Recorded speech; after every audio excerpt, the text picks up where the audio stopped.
Guys, I finally figured out how to get PUBG Mobile running at 120 FPS on my Mac Mini M4 after being stuck at 40 FPS for a long time, and I couldn't wait to share it with you all. So in this video, I'll walk you through how to do that. But if you are new here and you haven't installed anything yet, make sure you check out this video where I show you how to install PUBG Mobile on your Mac.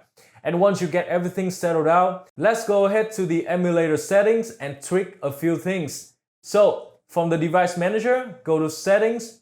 We are going to customize a few options across these three tabs to get the best performance out of this emulator. So under the device tab, change the GPU's model to high, and then on the display tab, select the resolution that fits your setup. For me, I usually go with the highest option, which is 4K. Also, enable auto window rotation and graphic enhancement. Now on the performance tab, set the profile to high performance and make sure to cap the maximum frame rate at 120 FPS. If you don't see that option, switch the performance profile to custom and it should appear then. The last step is tweaking the in-game settings. So go to the graphics section and choose the better frame rate preset.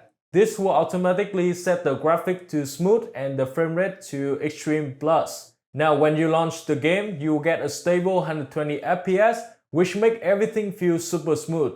No input lag, no stuttering, and no crashes at all. So I couldn't end the videos right here, but since we are trying to find the best setting to play PUBG Mobile, I don't think our current setup is actually the best. Sure, you can play a buttery smooth 120 FPS, but just look at the graphics. They are pretty pixelated, and objects like car or trees look stiff and lack details. That is why I recommend trying the better graphics setting instead. It will cap you at 60 FPS, but you will get the Ultra HDR quality, which really bring the visual to life. Object shadows now look soft and realistic, and even the water reflection look amazing thanks to the added shader. And if you're worried about sacrificing the performance for better image quality, I've been using this setting for a while and honestly, 60 FPS still feels super smooth. I haven't noticed any lag or drop in responsiveness.